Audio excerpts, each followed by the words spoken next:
So I don't know why the vice president said that it was not so. We'll go into a meeting.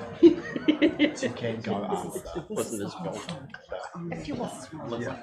Yeah, but it will go into. Good afternoon, councillors, staff, members of the public and those joining us on the live stream. Welcome to this meeting of the Community Wellbeing Committee. First of all, we've got apologies from councillors Bond, Campbell and Soper. Somebody like to move that they're accepted? Barry and Grant. Put that all in favour. Aye. Against? Carried.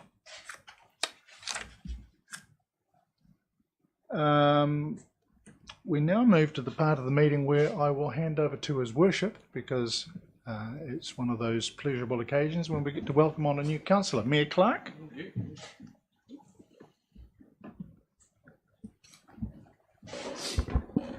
So this is your chance, Steve, to be exposed to the media. So if you want to come up, the process is fairly simple. It's a matter of reading an oath and signing your life away. So if you'd like to come up. Yep. Where am I going from? Yep. Going up to the top table. Hey, Steve. Come in. No, that's fine. Oh, you got it? Yep. Got one here for you. That's the declaration that you need to read out. Too late to back away now. Okay. I declare that I will faithfully and impartially, and according to the best of my skill and judgment, execute and perform in the best interests of the Invercargill City the powers, authorities and duties vested in or imposed upon me as an elected member of the Invercargill City Council by virtue of the Local Government Act 2002, the Local Government Official Information and Meetings Act 1987, or any other act. Just need to sign your life away right there.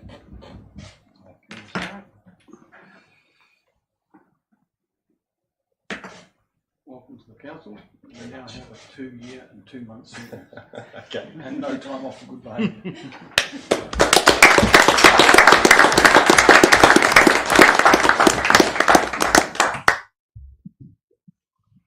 Welcome to council, Steve. We do like to give fresh blood an opportunity to have something to say if you'd like, or if you'd rather not, just get on, that's fine as well. I don't have too much to say, surprisingly. I just am feeling very grateful and very privileged and honoured to be here with you all today. I just want to thank the public of Invercargill that voted for me and trusted me with their one vote. That feels really, really special and like a huge honour. And to those whose votes I didn't receive, I am dedicated to this role. I will work hard for all the voices in this city. And thank you for the honour of serving this community. Thank you. Thanks, Steve. All the best for the next couple of years, and congratulations Cheers. on your successful election. There are no matters of public forum that I'm aware of, so we'll move into receiving the minutes of the Community Wellbeing Committee back on July 11th. Somebody like to move that they're received? Pania and Alex. Any matters arising?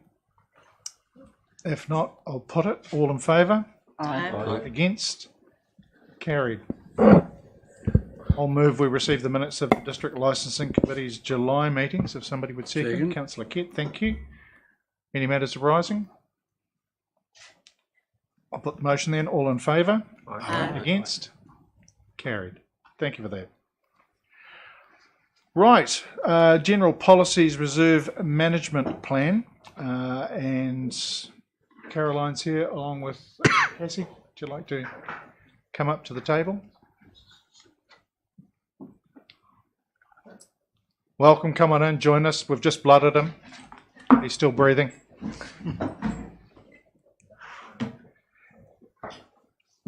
Good afternoon. So the first paper that I've got for you this afternoon is the General Policies Reserve Management Plan.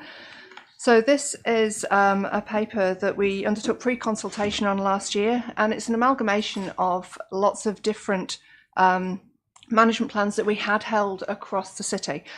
And what we're asking for now is for the council to endorse proceeding to advertise for submissions on what is now the full plan for general policies, which we will do over a 2-month period for submissions and consultation period for just to see. Now we've had that initial consultation period now to see whether this is actually what we heard and this is what the public and the community wanted to see for their reserves. So it will cover all reserves across Invercargill, other than those that have got a specific management plan, such as Queen's Park, Sandy Point management plan, those type of things. So it's the general basis for all of our reserves across the city. Thanks, Caroline. I guess it's a really good step forward that excluding those specific reserves with their own management plans, that we bring everything else into the one document, because it does simplify things. We're really grateful for all those people that have taken part in pre-consultation, and in some instances they may be a little confused about why we go out now, but it was their information that fed in and set the tone for the document that we're now putting out for the whole community to have its input on. So from a process perspective, that's what we're doing. We're also looking for 3 councillors to be on a panel to hear those submissions. Volunteers, apart from myself. Barry, did you take your glasses off then, Trish, or was it? I was having a look and see who was volunteering. And Grant. I can do it. No, it's all right. Grant's volunteered, and his worship as well. So with so I think as Mayor you can participate in any meeting anyway. Yep. So the 4th motion is approving councillors Ludlow, Stewart and Dermody. Yep. I'm having a second. Moved by Councillor Boyle, seconded by Councillor Crackett. Open for discussion. Excellent.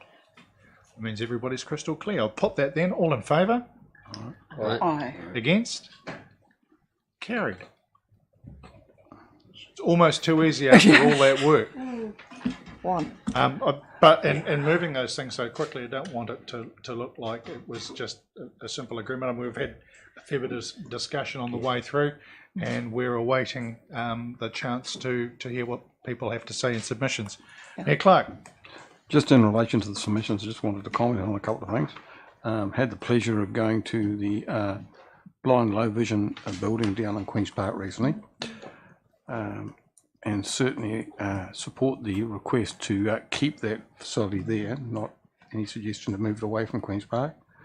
In the past, it seems that previous regimes, management control of that has been very restrictive on how that facility can be used, but at the moment they sometimes contract space out to other disability groups as well to just use it for short periods of time, which is something I'd be keen for us to continue to do, to have some flexibility there.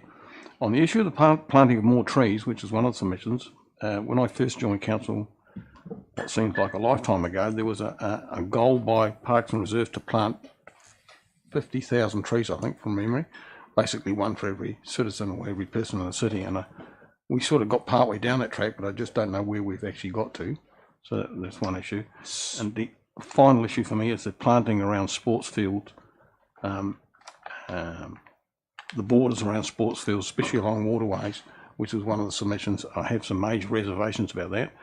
Having played around some of those sports fields out at Otatara, when you have a border that's hidden from the water itself, it creates a safety risk in its own right. So for argument's sake, if a soccer ball gets kicked beyond the tall grass that's sitting by the waterway and goes behind, children will go looking for the ball, but then they're out of sight. So I just wanted to raise that. While it's nice in theory to try and retain the sports within the field, it does create a barrier that children get lost behind. So just specifically with blind low vision, I see that they had a submission in there that we've heard in pre-consultation. From memory, that'll form part of the Queen's Park management plan that they're on. Yes, it will do, Chair. Anyway. Yeah. But your other comments are noted. Thank you. Yeah, thank you. Caroline, have you any other response you'd like to I'm more than happy Probably around the tree planting was. Yeah, so the project that Mayor Clark's talking about is plant our population, and we haven't completed the plant our population planting as yet. I'll bring an update through the activity report at the next meeting. Okay, thank you. Any other questions or comments? Delaney, did I put the motion? Great. That moves us on to Parks and Land Disposal Options, tab 9. Oh, sorry. Do we do tab 8? Yeah, no, I don't think we have. We've I got, beg your pardon, I have skipped over the Parks and Reserves Master Plan and Management Plan. Yep. Caroline. Good afternoon, Chair. And So- welcome, Chris. What we've done here with this paper is to be efficient with both council and staff time. We're seeking collective endorsement over the next plans that we're doing. So this is basically our work plan for the next 12 months on the consultation and the public notifications. So you've got a list of plans where we've given you some updates of where we're up to on a couple of the plans, but also the ones that we want to do next, so that we are actually coming to you with updates and milestones as when we actually reach different stages within that management plan consultation process. So it's pretty much our work schedule. We've prioritised the work, the master plans and the management plans based on the dates of when the current plans are actually expiring, as it were. And so we've worked out what we've got to do next, and then for our out years as well, so you can see where we'll be going to the public around reserve management plans for now and in the future. Thank you. So there are 3 recommendations there. Councillor Pottinger. Yeah, just a question regarding Sandy Point master plan. Now, the actual master plan, does that go into the sort of detail of how the area is used? I noticed comments and submissions about the horse riding and how they get along with the dog walkers and the cyclists and everything. I mean, it's a brilliant asset out there, but does that need to be in the master plan, or is that something you just do separately on an operational? So the master plan is a high level document for that strategy over the next 30 to 50 years, and we'll be bringing that back to yourselves in September, so you'll actually get to see the detail of that master plan at that point. The actually how we use that land and the more specifics over the next 10 years, that will be in the management plan. The management plan. That's what I thought. So no. So just that separation No, between the that's two. fine, Chair. Thank you. Councillor Dermody. Yeah, thanks, Chair. Just you've said you've prioritised them around date. Is that the only way you'd prioritise them? Like, have you gone through the management plans and thought through strategically if Sandy Point needs to be first or something else needs to be brought up the list? Yeah, we've obviously done that at the same time as well. So we do have to have management plans in place. So we've got the legislative requirement to do that. So we've looked at the date, and then we've looked at what else is going on around the city to work out where we would prioritise them based on other needs as well. For example, we've prioritised Queen's Park Town Belt to come in line with when the facilities are coming in line later on in that time. Yeah. So we've tried to align them with other things that are happening. Yeah. So then does the Surrey Park master plan fit in with what our thinking is around Rugby Park? I haven't specifically looked at Rugby Park as a management plan area because that sits within the sports field strategy. Okay. Councillor Cracker. thank you, Mr. Chair. So my question is around the regional sports field strategy. What's the timeline for that, and who's responsible for it at the moment? So we've got an update on the final paper I've got today is an update on the regional recreational strategies. So I can answer it during that paper if you'd like. But I guess my question is, when we're looking at implementing in 2024 the sports field omnibus, are we responsible for that as well in conjunction with it? We are responsible for the Invercargill City Council sports field strategy, yes. Yeah. The regional? The regional we're actually feeding into and giving input into the regional strategy. How, hold on. Let me recalibrate and I'll come back.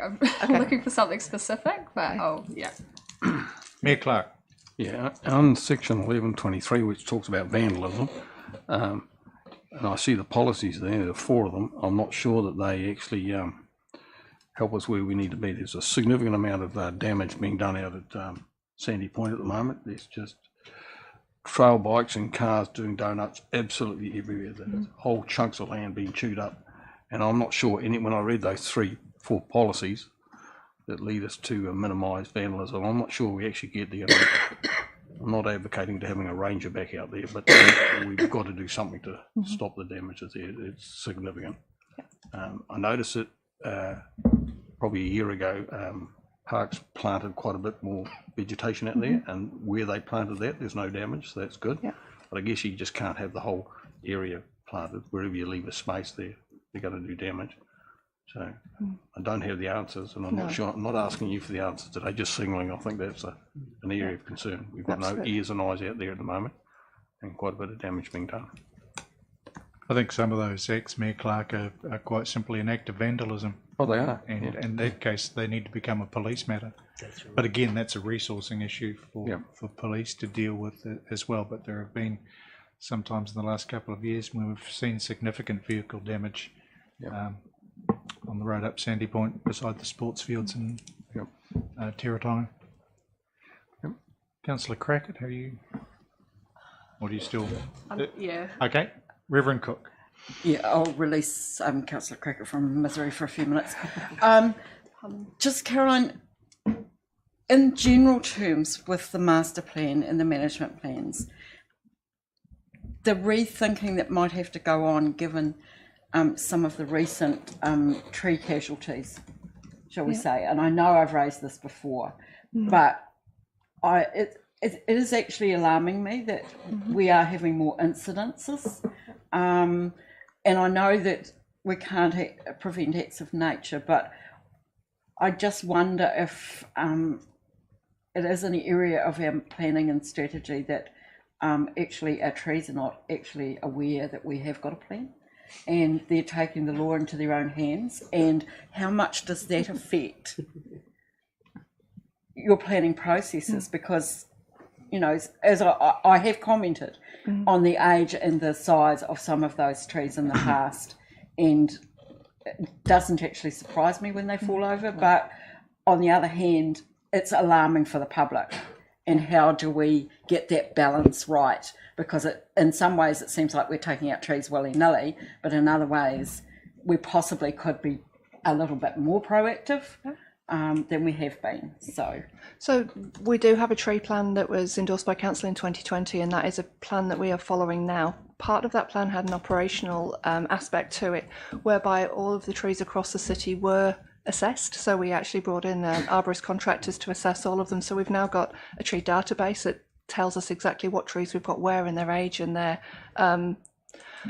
what they look like, and we're ensuring that our high risk trees in amongst that are actually being assessed more frequently. So that was a one-off assessment to get us going, and we're actually just going out to another contractor to get an annual assessment of those high risk ones to give us the what required maintenance we may need to do, some of which may be proactive killing of trees. So upping it from 5 yearly to annually is a proactive. Yep. Is it only applying to those trees deemed most risky, or we're in the process of identifying which ones those would be. Evelyn, we're not quite, we haven't got that identification of. There will be ones that are in high risk areas where we've got a higher traffic of people or vehicles, and so those will be deemed high risk just by nature of where they are. So we've got to fully scope that out and find out exactly which ones they are. We will potentially miss some though, obviously. Oh, and I recognise that it has fiscal implications for adding that layer of work. Yes. But on the other hand, I guess there's the health and safety risk of not doing that work as well. Absolutely. So, thank you for that. It's a fine balance. Thanks. Yeah, big and old isn't necessarily bad. Councillor Stewart.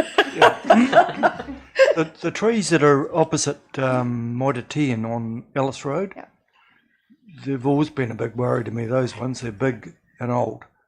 We expect those to be part of our annual assessment. Yeah. Because if one of those comes down, that'll take quite a few people out. Yeah. Depending which way it goes. Councillor Boyle, then Councillor Pottinger. Through you, Chair. So the ones that came down, were they on your high risk list? So we're just scoping that at the moment. We'd had that annual assessment done and they hadn't been identified in that annual assessment. Right. So the assessment that we'd had done following on from the tree plan, which was I would say a one-off, we got all of them identified. They weren't identified as ones that would come down as being high risk. That's what I thought you said. So that's a bit of a worry, isn't it? Because, I mean, we can't, advocate for all of the trees. But, obviously, if they come down in areas and they're not high risk, it means you're not getting that second assessment of those, are you? Some trees you can't assess from the outside as to how they are. I know that. Right, I just raised it. Yeah, it's a good point. Yeah. I think it's worth recognising that sometimes the new extremes in weather events and rainfall can cause variances in what we'd observed previously. Yeah. Councillor Pottinger. No, thank you, Chair. Just still on the tree subject, root shallowness. Is that something your tree experts can determine, or is that a bit of a mystery? Because obviously the age doesn't need to be old for a tree with shallow roots to get blown over. No, it's not something that our assessments generally cover. Right, so that's the dark area. It's got to be a visual. Yeah, it's got to be visual. So without digging down, you can't see where the roots are. You can't. No, I'm just relating back to my golf course is the same thing. Trees fall down and they don't look that big or old, like the ones Barry were talking about. And without knowing that root structure, you could be taking out good trees, but you could be taking out, No, it's a tough one, so good luck. Yeah. Thank you. Just making sure that we're on point with the master plans and management plans. Getting into some of the lighter stuff. Councillor Crackett, are you? I'll ask my question as part of the sports field part, if that's okay. Okay, Councillor The Dermody. more I dive into it, the more I realise Yeah, it's just more appropriate. going back to the trees.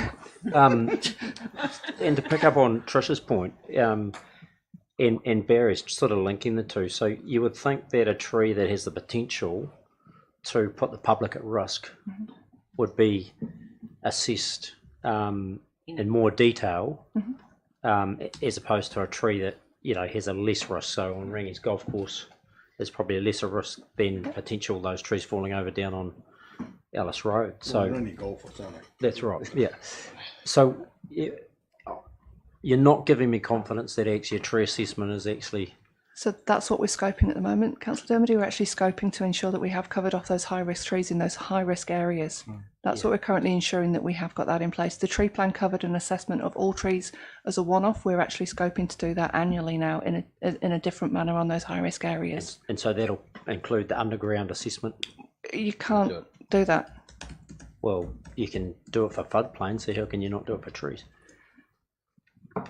Yeah, you can't have an arborist assessment underground. Arborists assess the tree. Well, maybe it's not an arborist we're using, and because it is a risk, and it's probably something we should have an order of risk thing around that public risk. Steve. Yeah, look, I think Councillor's raised a really good point. I think Caroline has identified that the criteria that we're going to look at the assessment of these trees is going to take a location and a place-based approach, and there are certain areas that you just can't anticipate, but we do that on a risk basis. So where there are lots of people, we'll definitely identify and undertake an assessment as much as the team can to give confidence. And so I think we've taken the point, and the team will take that feedback on board. Mayor Clark. I was just going to raise one issue which was raised by one of the submitters, which is around the ability to freedom camp. And it doesn't seem to me as though we have any space that allows for that. And the submission talked about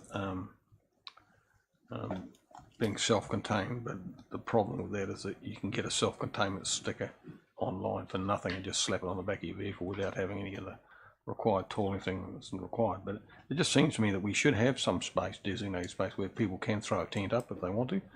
And ideally it would be close to a toilet block, so that it's not having that sort of ongoing problem. At the moment, the only options seem to be you go to a private camping ground, or alternatively you're in the association that's got the one down by Stairs Street Wharf. But there are other people that want to travel around New Zealand, throw a tent up, stay a couple of nights. I guess it's where do you place the priority with those private camping grounds who are ratepayers, Yep. or temporary 2 or 3 day visitors to town who contribute very little. Yeah, Because we've had some pretty vociferous submissions from those rate-paying camping grounds in the past. Yep. But again, this can form part of what people are able to speak to in the submission process. Any other points that anybody wishes to raise? Okay, could I get somebody to move the 3 recommendations? Reverend Clark and Councillor Boyle. Nothing else? Have you confused us? Sorry, Reverend Cook starts with a C. I used to do the same thing with Mayor Clark when he was a councillor with his wife, partner. But I've managed to sort that out. Oh dear. There we go, now I can see. My apologies, Reverend Cook. Thank you. Seconded Councillor Boyle. I'll put that all in favour. Aye. Against? Carried. This time on to I neglected item 5, which is accepting a major late item, which is the minutes of the Community Wellbeing Fund appointments. That was held back on Monday, 3rd August. There is an in public and public excluded item around that. Would somebody like to move it that we accept those as late items? The meetings were only held last week. Councillor Pottinger, Councillor Kett. I'll put that all in favour. Against? Carried. Thank you for your indulgence. Parks and land disposal options. While you're there.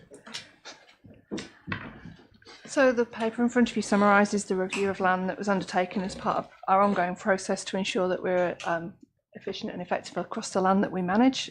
We've got 3 types of land that we've updated in this paper. One where there's been prior approval given in previous processes to the land to be disposed, an inclusion of new parcels of land to review and endorse or otherwise, and the exclusion of some previously raised pieces of land that under review have become very strategic. We've obviously followed the criteria and agreed criteria and notified whether the land is strategic or non-strategic. And also put in our analysis a report around carbon sequestration and the opportunity to look at that as an option, and provided you with hopefully an update which covers all of the areas which we've previously looked at, in some cases over quite a few years. Councillor Pottinger, Councillor Dermody, Mayor Clark. Look, my questions around, and appreciate the work that's done here in listing what potentially could be sold, but if the buyer of the land, it's zoned reserve at the moment, what zoning is it after he buys it, and does he have to go through the RMA to utilise the land for another, obviously, use outside of the reserves Act? What's how? Yeah, sorry, didn't quite. Chris, then Jonathan. Or Jonathan, then Chris. So through you, Chair, so the reserve sits as a layer, which is a current layer, and then it takes on, so the land takes on the zoning around it. So that needs to be determined, because obviously it will vary according to where the parcel of land is that's in discussion. Okay, so if someone wanted to use a piece of land for real estate, say go Donovan, for example, and that they still would have to go through all the hard work of perhaps getting it zoned, even though it is near a real estate, housing area. There's no guarantee, is there? No, that's correct. Right. Through you, Chair, but we would change it first, wouldn't we, before we sold it? Well, that would depend entirely on what the buyer needed it for. That was the bit of the loophole that I was. So that is possibly an opportunity that any developer might have to absorb, as would happen anywhere else when somebody was seeking to change the zoning of a land for the activity that they required. It's not up to us to change it first. So through you, Chair, so this is the start of the land disposal policy, and so the first part of that is really getting that community voice into each of these parcels of land. So once that we have that full assessment and we do further analysis, this part of the land disposal process is the revocation of reserve status, and that's further down the process than where we are now. So you'll see in one of the parcels that we're updating, we're actually at that point at Awaru and Mokomoko, but for the majority of these parcels of land, we're just reaching out to the community, really trying to get that community voice against those parcels. Well, the reason that I sort of went for it was the question is that you've got valuations there. And of course, if you value it for building houses on, then it's worth X amount. If you can't build houses on it, then it's not worth X amount. So I just wondered how you arrived at your valuations. So the evaluations were the QV valuations at 2020, which were the most up-to-date evaluations at the time. And how, I just wondered So how. the valuations can only be done on their current status. As They can't be speculative. That's right. So No, that's no. a very accurate record of valuation. Yeah, so it's valued at a reserve, as a reserve. Okay. Councillor Dermody. Yeah, a couple of things. Obviously, this has caused a bit of consternation in the community, and so just wondering whether, using land disposal as part of sort of what we're doing, sort of, is a bit preemptive. When really what we're doing is we're going to the community to consult around what's the best use from the community. So that's just a sort of a comment, but and also around your strategic asset thing, and particularly around Bluff. It's classified as a non-strategic asset, but I'm not sure the Bluff community's had input into that classification, and they might have a different view on that.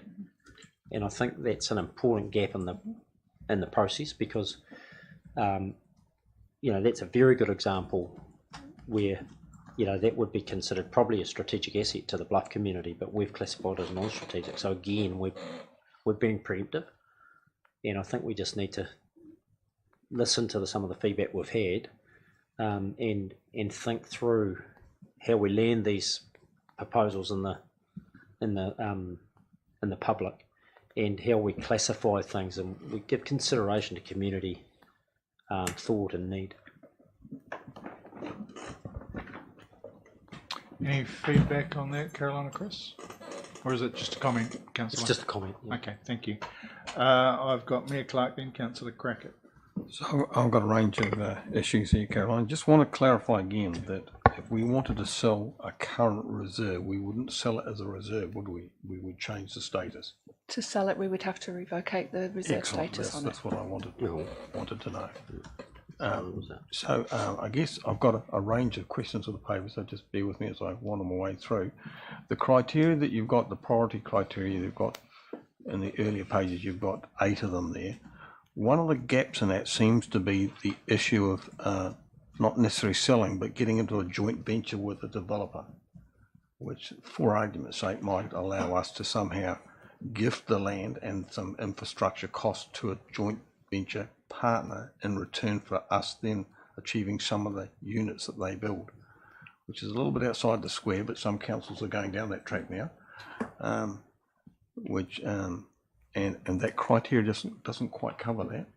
It tends to only focus on social housing, which is not an area that we are targeting at the moment. We are targeting aged care as our priority. So just wanted to flag that. And the other issue, which I think my colleagues raised, which was the estimated value for the 37 hectares out at Donovan Park. I guess it's helpful if we're disposing of land to have a potential, costing of what we might get for it as well, because the whatever number we've got there, 670,000, I think it is. I've had somebody approach me to say that they would be interested in 5 hectares and prepared to pay $6 million out at Donovan Park. So that tells me that parcel of land is probably worth $30 million. So that's a significant eye-watering amount, and it might change the views of some people in the public as well, as we sort of show that we can dispose of land that we've got no real need for at the moment, and that sort of money allows us to do a whole lot of other things that the community would want us to do that's not necessarily in the parks and reserves area. So that's, I guess that's what's saying. The other issue is that you've got on your report there, it says Donovan Park part. So what does the part mean? Does that mean that what's potentially for sale is the part that's not there? Is that the piece in the middle that's got the couple of ponds on it with the bird life and stuff that you can actually drive through? Is that absent from it? So in the appendix, it's got the I've seen that. a graphic. Yeah. So the yellow is the graphic. That's the part. So the other part that's not within the yellow is not part of the proposal. Okay. Yeah, that's fine. Thank you. I think before I go to Councillor Crackett, it's worth pointing out that from an RMA process, we can revoke a reserve status, but that doesn't change the zoning, Yep. which is a different process, which is something that the applicant needs to go through. So there is a difference. We can unregister it as a reserve, but it still doesn't necessarily mean that whatever is planned for that space is an easily permitted activity, not to say that it can't be overcome. Just a point on that through you, Chair, if you'll allow me. I've had some feedback on that issue recently from some developers that are keen to develop, and they say They will have a very specific perspective, though. yeah, they have, but it's a very balanced one. That I would disagree. Some councils have used a notified resource consent prior to the actual district plan being changed itself, and that's set okay with the process. Which means that because it seems to me that the district plan change. Mayor Clark, like I said, it's not insurmountable, Yeah. but there's just there is a process to go through. We do the first part. It is up to the applicant to go through the second part. I'm not saying that it can't be done. I'm just saying it's not. Once we remove the reserve status, a slam dunk. There's a relatively simple process that everybody has to go through. I think if there are specific proposals coming up, we might want to stop here before we compromise ourselves. Yes, indeed. Wasn't suggesting that. What I was leading to was the issue that we have some fairly urgent need for some housing upgrade, both in volume and in quality of housing that we have in the city, certainly in South City, and we have potential economic development coming our way, and we've got developers who want to get into retirement villages as well. And what seems to block all this seems to be our district plan and availability of land. So I guess what I'm signalling is that's probably our priority, is to, while we might want to free up land, is to also do some work around the district plan as well. Yep, but also having spent 20 years dealing with such things, a developer will have a very specific perspective that they are looking for the easiest, most cost-efficient way forward. Again, I'm not saying that it can't be done, but all they've got to do is follow the process. If in some cases they're expecting us to do everything, that's not necessarily in the ratepayer's interest. Councillor Crackett, then Councillor Boyle. Just a quick question. I'm sure that there's a very quick answer to this as well. So the Moka Road Reserve and the 231 Scott Street Road, Scott Street, they're both landlocked, and I can see that there's the appendix there. What happens if they don't sell? We just keep them. There's no, we just have to, because they're, the conditions are that the person must take over the land from an adjoining property, is that right, when it's landlocked? So if none of the current neighbours want to buy that, that's just going to sit stagnant and we still pay for it regardless. Councillor Boyle, then Reverend Cook. It seems to me that what the Mayor says about the opportunity to sell this piece of land or sell whatever, perhaps we could prioritise that in terms of looking at this. I'm not saying it would follow any incorrect process, but we probably could get onto it earlier rather than later. Consideration. Noted. Reverend Cook. So a couple of things. Am I incorrect or correct in thinking that 794 Queen's Drive has previously been before us and we decided to sell? Or am I... It was another council, but yes. Oh, yes, sorry. But we have looked at this before. Yes. Now, did the process not work or did we back away from it? We didn't follow through. Okay, thank you for that. The other thing was that changing some of this land that is in reserve status is potentially, I'm trying to think of a way to say this, they've previously been school sites and things like that. Yep. Are they subject to the Ngāi Claims Settlement Act? That would be the next stage, Evelyn, to actually be able to identify each of those individual pieces of land. If we look at that, there are, I haven't got the detail in front of me, but some of the pieces of land, if they are deemed Crown land, that could well be the case. Okay, so I in don't that have case, those I details in would front of me have to to say answer. that potentially it's an interest for me, and that so that my fellow councillors or fellow table members are aware that that is something that we will be observing with some interest. It is worth noting, Reverend Cook, that the specific site at Surrey Park was in City Council ownership before it was commandeered by the Ministry of Education, so that doesn't apply, but creates an interesting little roundabout as well. Yeah. But for the others, absolutely. I'm not sure how MOE will resolve that one yet, but and I suppose that follows on then that if they're currently in a reserve status, is it easier to transfer them to another type of reserve than it is to turn them into freehold, or am I getting far too technical for this table to, given that well, you could. the absence of lawyers? Yeah, well, you could. You do that.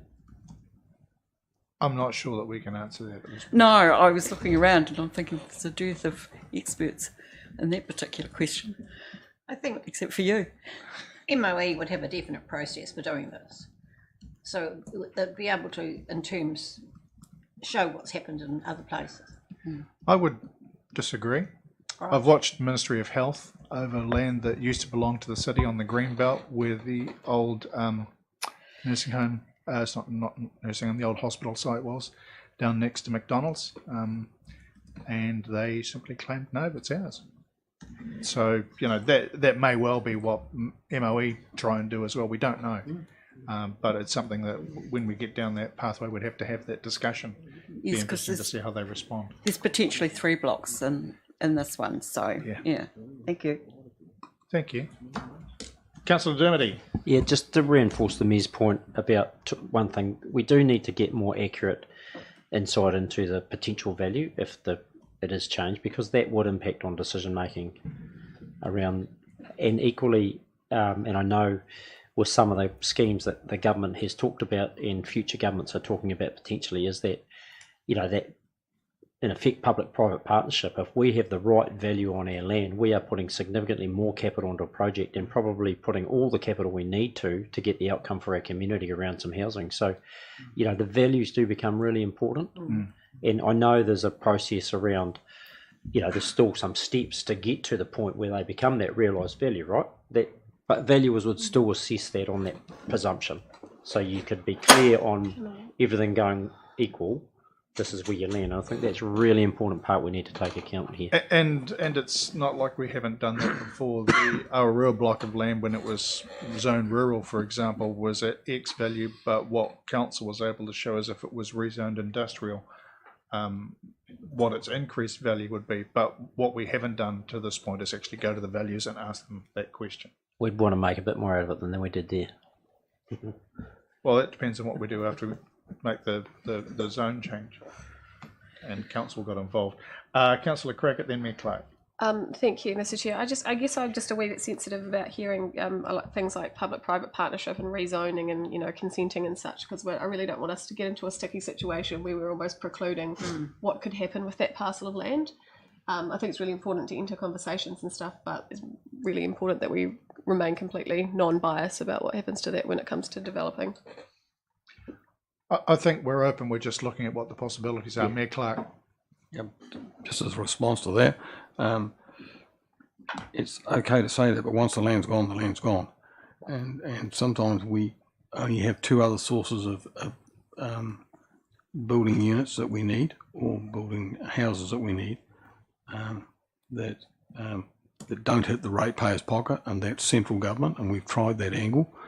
Still some options there, but certainly if the private sector want to get into an arrangement with us, as they have in the Hastings area, where they've got iwi, local developers, government funding and local government funding, those sort of joint ventures actually end up with being very good results and very cost effective as well.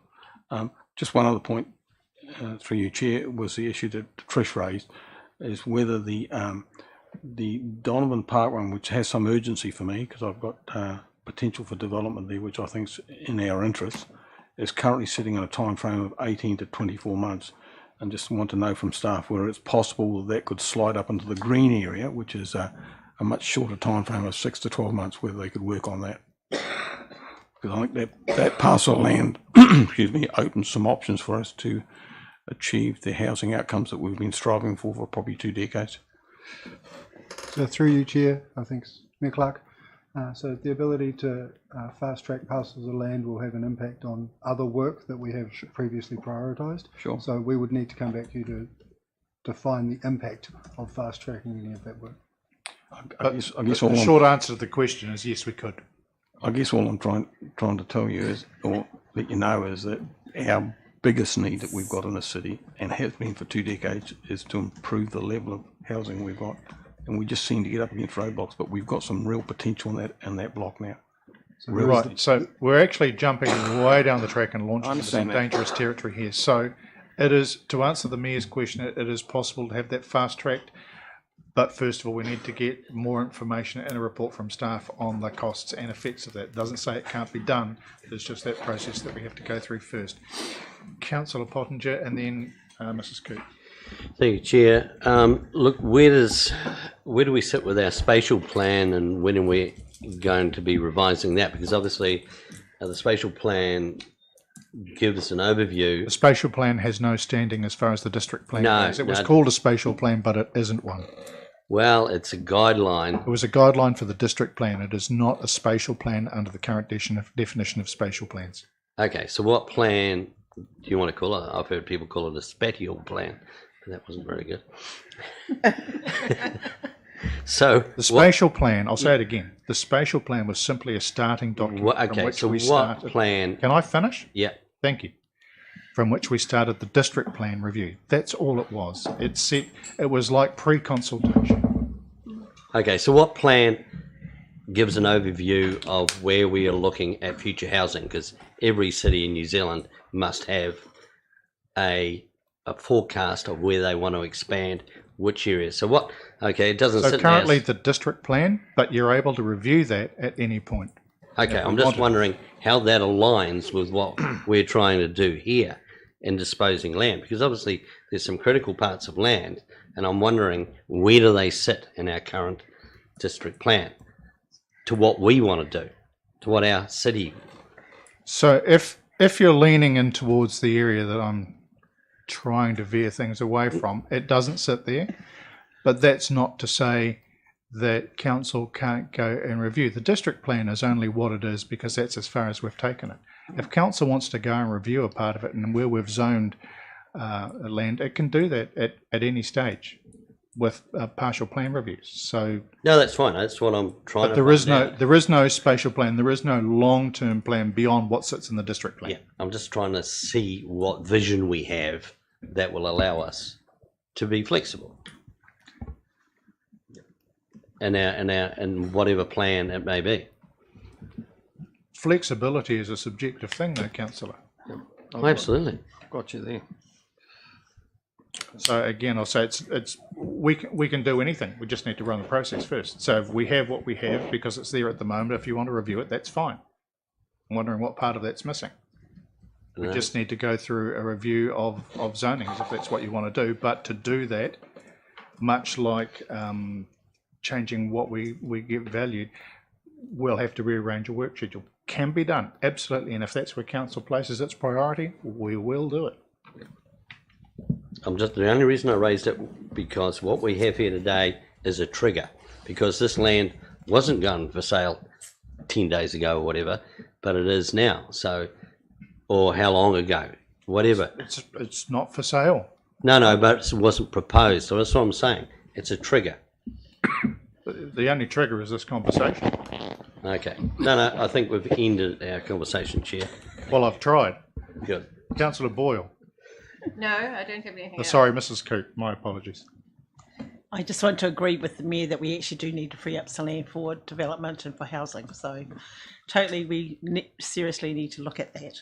I think the ones that you've identified in Bluff with we've been down the road, I think with the Ward Reserve on Sewer Street and the Bluff Hill bit of reserve there is, I think they're really good areas. The bit I'm confused about, and I think the Bluff community was around the camping ground, and understanding that it's on council land and council doesn't run camping grounds. I think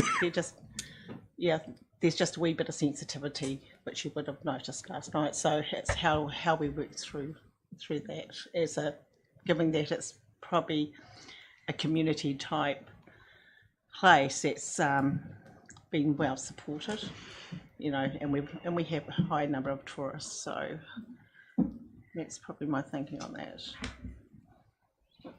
Okay, thanks for the comment.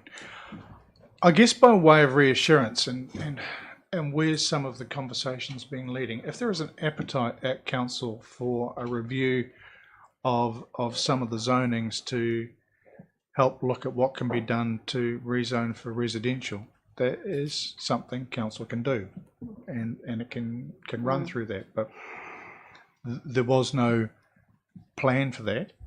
Fine. If that's where there's an appetite, fine. We can look down that path. But we've got to be really careful about getting into specifics at this stage. Yeah. Because the further the conversation goes, Yeah, please hear this, the more expensive it's going to become if we can't handle it with our own hearings panel. Yes. Yeah, we've got to be careful. And that's what I'm trying to say. Be very careful. I just have one other question. Is it a question? Through the chair. Is it a question? Yes, it is a question. Okay, excellent. Because the question is, the other piece I forgot to, so I just asked about Donovan Park. So that whole piece that's sort of like been split out, an aerial thing. I'm just aware that Te Tapatane was here recently around that other chunk piece, which isn't actually involved in this whole piece and wasn't in the beginning. Given that that's a big chunk of a reserve, so if there was any future, what would that look like if that other piece was cut off at some stage? I mean, then you have really no reserve when you're looking at Donovan Park. We got a duck pond and a rugby field. I'm not sure that we can answer that. A proposal came in front of council, a decision was made. I'm not sure how much further we can take it unless a proposal came forward again. I guess that's the short answer to your question. We dealt with it. If there's another proposal that comes forward, that's fine. We'll deal with that then. There's nothing else that we can do at this point. Any further questions? Councillor Mayor Clark, sorry. So just in reflection to that, Pania, I think one of the issues that we discussed last time, and I won't be breaching too much confidentiality about talking about this, is that if you rezone a land, it doesn't give a current tenant, for want of a better words, an automatic right to that land. So for argument's sake, if you had a piece of land and somebody's doing some work on it and they'd like to buy it for $1 million, but once you rezone it into industrial or residential, somebody comes along and says, I'll give you $6 million for that, we'd be hard pushed to then sell it for $1 million. And that was the risk, I think, that we faced last time we made the decision. Okay. And probably still is.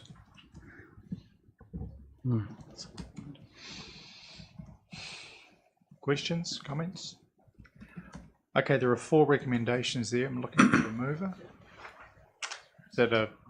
Was that a Todd's auction moment, Trish, or were you pointing at something? No, just Move. Councillor Stewart, seconded. Councillor Dermody, put that all in favour. Aye. Against, carried. Thank you for the discussion there. Brings us to the update on regional recreation strategies. Good afternoon, Chair.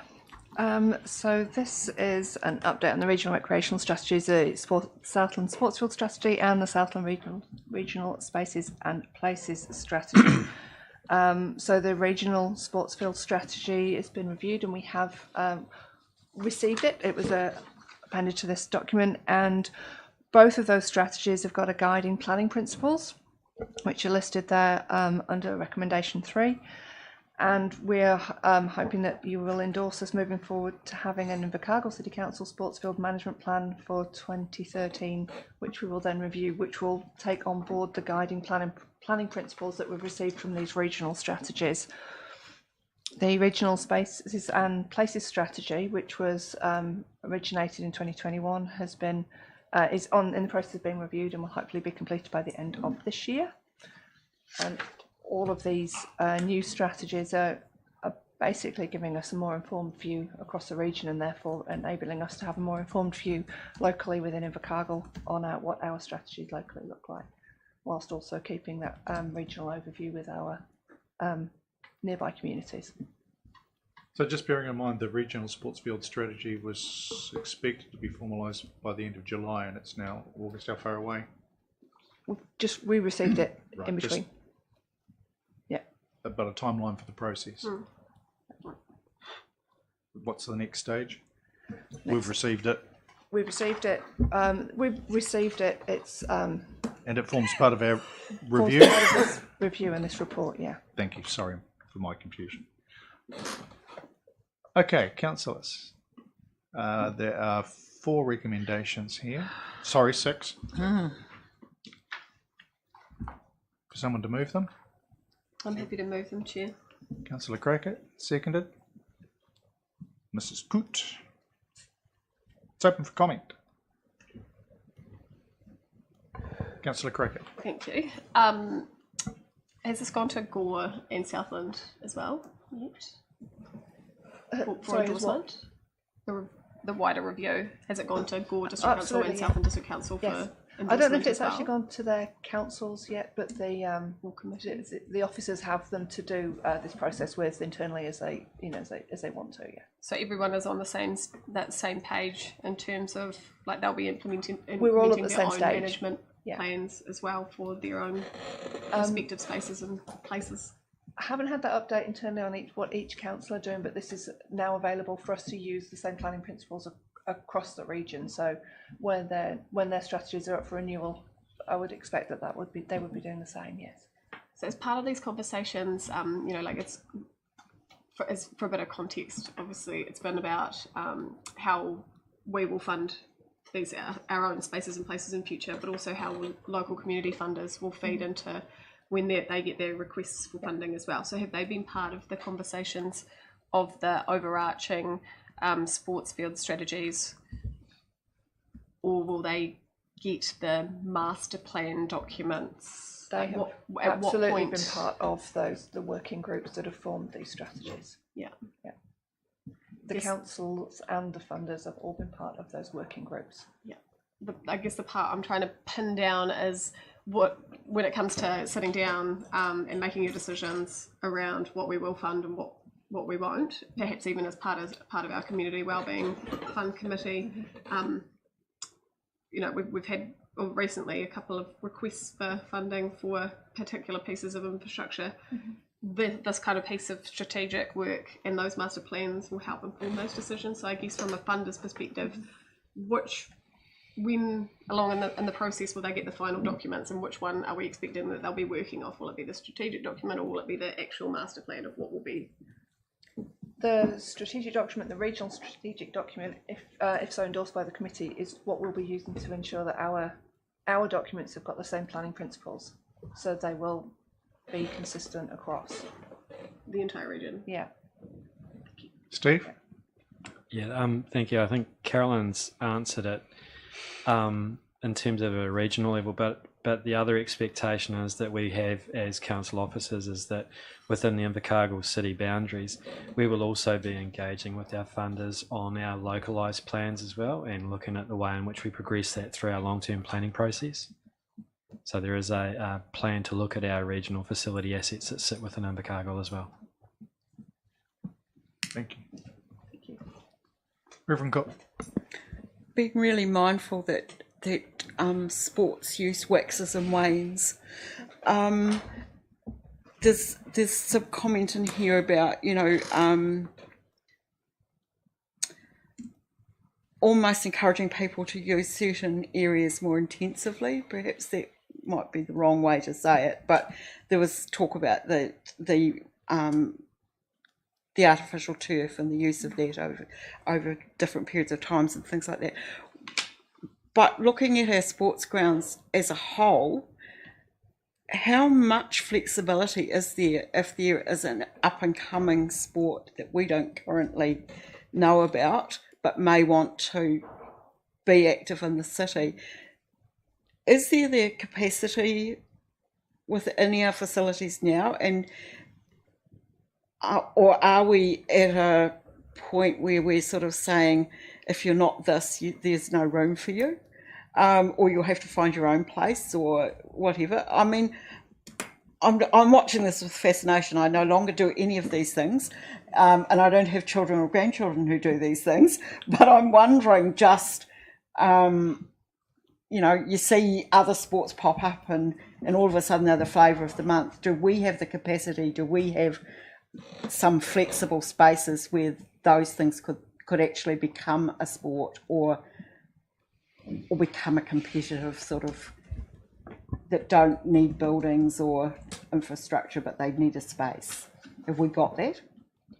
I think what we've got is we've got a flexibility within our current sports field areas, and a lot of what these strategies are doing is actually looking at what we perhaps initially had and what we've currently got, and trying to look at those future long-term trends of the population to understand where the flexibility is needed. It's not. I probably can't give you a sport-specific answer without the sport-specific question, but absolutely, I would say that we appear to have that flexibility in what we've currently got, and we're just trying to manage it so that we retain that flexibility across all sports. This one was one of these strategies, the sports field strategies, looked at rectangular sports though. Right, because I noticed in the comment that came up much earlier there was some comment about the general plans about there's no longer much in the way of horse riding trails and the flexibility for that. Yeah. And have we actually planned all our things so far that you have to go out to Sandy Point to be able to do trail horse riding safely? And then they're raising the conflict there. So it's sort of inspired me to think that there must be some sports that are not compatible with others, but also there might be some sports that could be tucked into where somebody else actually is more active but is not fully utilised, and this is going to cover some of that. Yeah, I mean, we're hoping to maintain that flexibility, and I'm not aware of us not achieving it in our spaces at the moment, and we just, as I say, because these strategies are based on population trends, we're hoping that we'll manage it in the future as well. Thank you for that. Okay, so I've got Councillor Dermody, Mrs. Coote, then Councillor Boyle. Grant? Yeah, thanks, Chair. So when you commissioned the report, what were you expecting to get out of it? I might take that one, Councillor, through you, Chair. Active Southland commissioned this with the support of the 3 councils and the funders, and the aim was to address regional demand for the green spaces that we're currently managing, and to get a picture regionally, but then to help inform our localised planning. So it's done the first part, which is to identify regional demand where we're well served and where there's enough space, and it's then for the local councils to each then take and undertake their own reviews and to implement that through the management plans that they've got through their respective areas. Yeah. Okay. Yeah. So secondary, I probably was thinking that it might come up with some stuff around how we would combine as a region to fund facilities like the stadium, potentially a regional part where we would meet a national need from a regional perspective, but it obviously different in terms of reference. Yeah, the scope was very much about enabling and continuing participation. It didn't address the underlying funding issue that a number of our regional facilities have, which sit majority in Invercargill. So will that be something that will come next? think that's something through the long-term plan process that we will be looking at through our sport and recreation facility overview. But from a regional perspective, though? We will take a regional guidance, but it will be an Invercargill specific strategy. Yeah. So we can't force. No, but Other councils. but the feedback you hear from funders is that they would like to see a regional strategy for some of for our national facilities based regionally, right? Yep. What I'm saying is it's hard to get the other councils to commit their money to it, though. And I guess if you look at some areas where you've got those regional facilities, they're being administered by a regional council, which does operate across the boundaries of the various TAs, and that would be advantageous. But look, to be honest, I can't see much changing in the short term. It depends on the bravery of the discussions between the territorial authorities locally. I think there are, there's good sense in it, and we can all see that, and there are some opportunities to protect special facilities exist in areas outside our boundary, as well as what we've got within the city district as well. So long term, I think it's something we should aim to, but it might be one of those things that it could be useful if the funders joined in applying pressure to those councils as well to make them aware of the worth of that type of strategy. Yeah. So this is only really to inform us, isn't it? Which is unfortunate. Yep. Ania. A really good step shot, but for me, I just got left hanging when we just bluff it in the strategy. I mean, yeah. How do our grounds? They were part of the it is mentioned. Absolutely part of the overall assessment. Yeah, bluff is mentioned. Councillor Boyle. I think this is amazing to get to this point. I know what's gone on before. If we're looking at flexibility, you've only got to look at how frisbee golf has worked with the golf. So that's brought a different sport, but used an existing facility very, very successfully. So I think that as a council, we should stand strong about the facilities that we have got and look at multi-purpose use. It takes a change of thinking in some instances, because when Disc Golf South came forward to Healthy Families with the concept for a disc golf course, Parks at that point wanted to shift it to Otapuni. It was very quickly pointed out that the stream there is not conducive to people keeping their discs, which come at a cost. But you're right, it's one of those things where it's proven to be a bigger hit than many people expected, but it also reflects the changing trend of people to participate in more casual sport rather than organised team sports, and that's the stuff we're getting through from Sport New Zealand as well, and Active Southland. Councillor Crackett. Just as a final word, I think, if you don't mind, I think that this piece of work is extremely important. I think that we shouldn't lose sight of the fact that having this really comprehensive data that we actually haven't had before to inform our decision making going forward is actually really important. Sports New Zealand has highlighted that, and it is very true that local councils, local government is the primary funder of all recreation and play spaces, sports spaces across New Zealand by an overwhelming percentage. So it's absolutely paramount that we have this information to move forward with. Thank you. Councillors, there are 6 recommendations. Somebody prepared to move them? Councillor Dermody, seconded. Councillor Crackett. Are there any further questions or comments? Thanks for the discussion. I'll put the vote. All in favour? Aye. Aye. Against? Carried. That brings us through to the activities report. Thanks, guys. I'll let you go now. Is there anything specific in there that anybody wishes to raise? Mayor Clark. Just on the issue of Russell Square playground development, there's a statement there that says a toilet has been programmed for it to be installed over the next couple of years through the long-term plan. Look, we've been talking about this for 2 or 3 years, at least. I had inquiries when I was Deputy Mayor a couple of years ago and gave a commitment that it would be done within 2 years. Well, we're up to that period now, and we still don't have that. I just don't understand why a toilet in such a heavily populated area isn't a priority for us. It doesn't take 2 years on a long-term plan to get a toilet in. If you ever go through South, you'll see the amount of volume that's there. I just think we should just get on and get it done. We had some very interesting feedback along those lines at Nahoi Wha Marae recently when we were doing some mata waka consultation, and I pointed out that there was a public toilet we'd put in down in South Invercargill, but they correctly responded with, yeah, but that's across a major road. And if you've got kids playing in the Russell Square area, it's not ideal. Great point.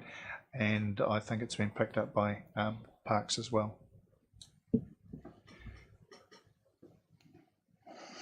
Any other items within the activities report that anybody wishes to raise? Councillor Dermody? Yep, I love my tracks. So, just question, the track counters that are out there, and I think that's a really good way of sort of measuring it. Is that just measuring foot traffic, or is it measuring other users as well?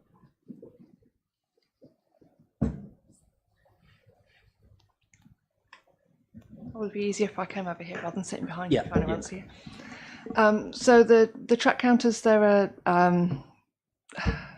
a laser counter. Yeah. They count. So it's foot traffic. It's just whatever Right. breaks the beam. If you think of it like that, it's whatever breaks the beam on the way past.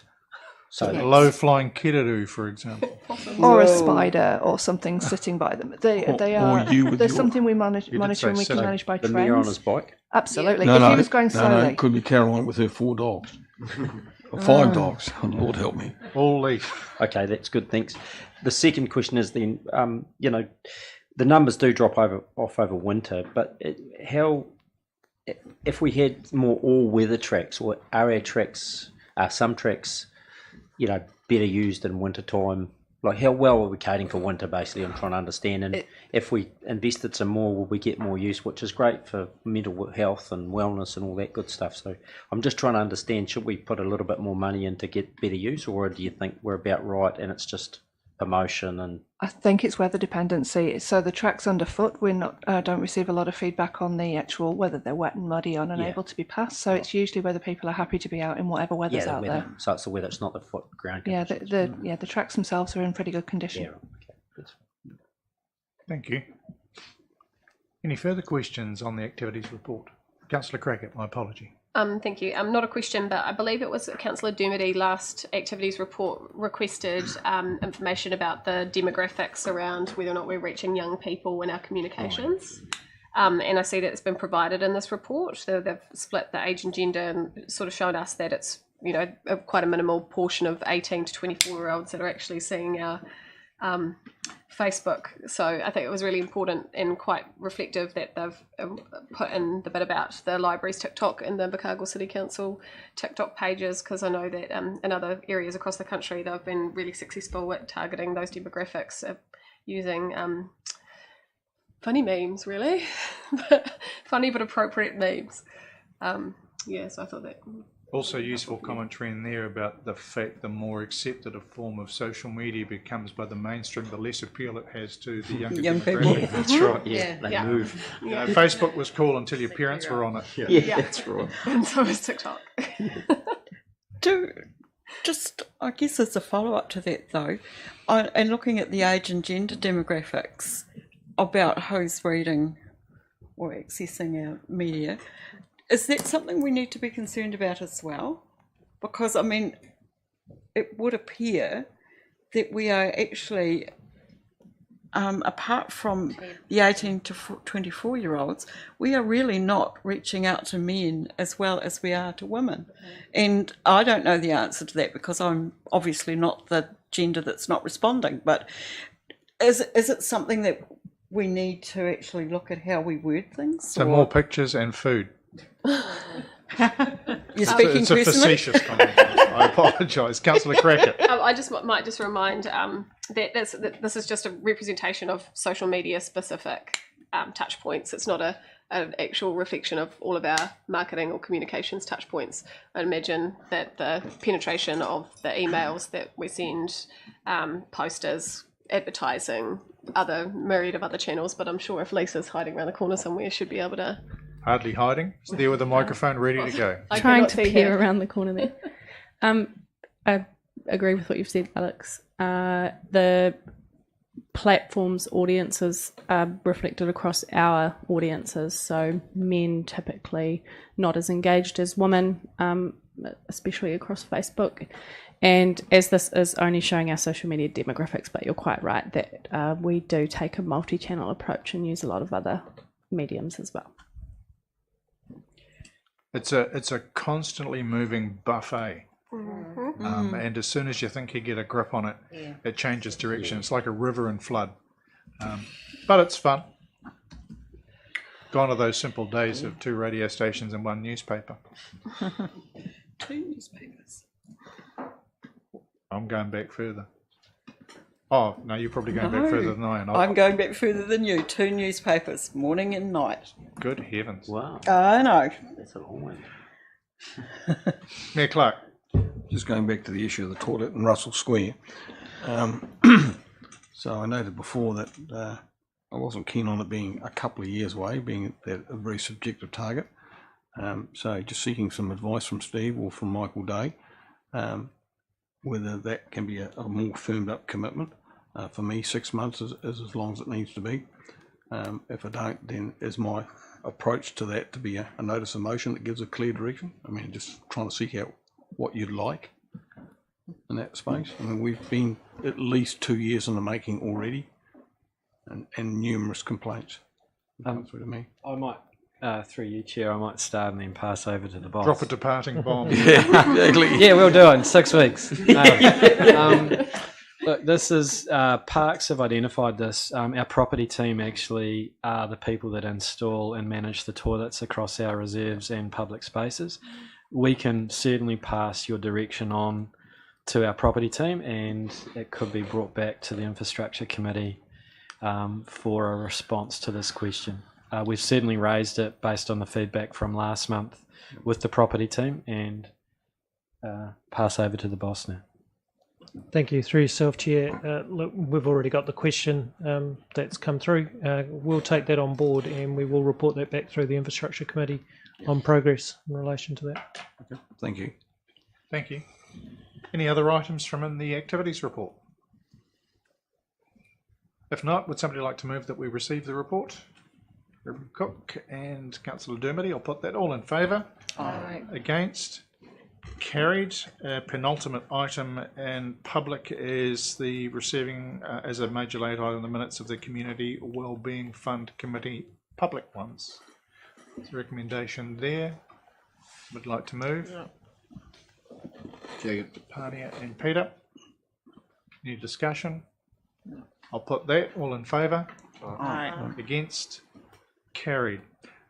Before we go into public excluded, I'll take this opportunity to pass on behalf of Council and prior to an event on Thursday, Councillor's gratitude, Steve, for your role as a Group Manager of Leisure and Recreation, a role that you took up late October, early November, post our first lockdown, which must have been, I think you were just pleased to get out of the house. But in the last 2.5 years, the impact that you've been able to make with this council has been significant and appreciated.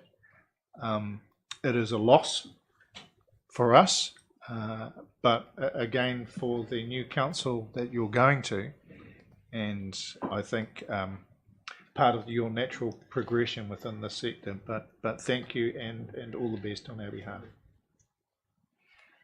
Councillors, I'll move that we go into public excluded to confirm the minutes of the PX session of the Community Wellbeing Committee as for the reasons as outlined. And, sorry, the major late item, which is the Community Wellbeing Fund minutes. Sorry, who stuck their hand up there? Grant and Barry. Thank you. Put that all in favour. Aye. Against? Carried. To those that have joined us on the live stream, thank you for your attention this afternoon.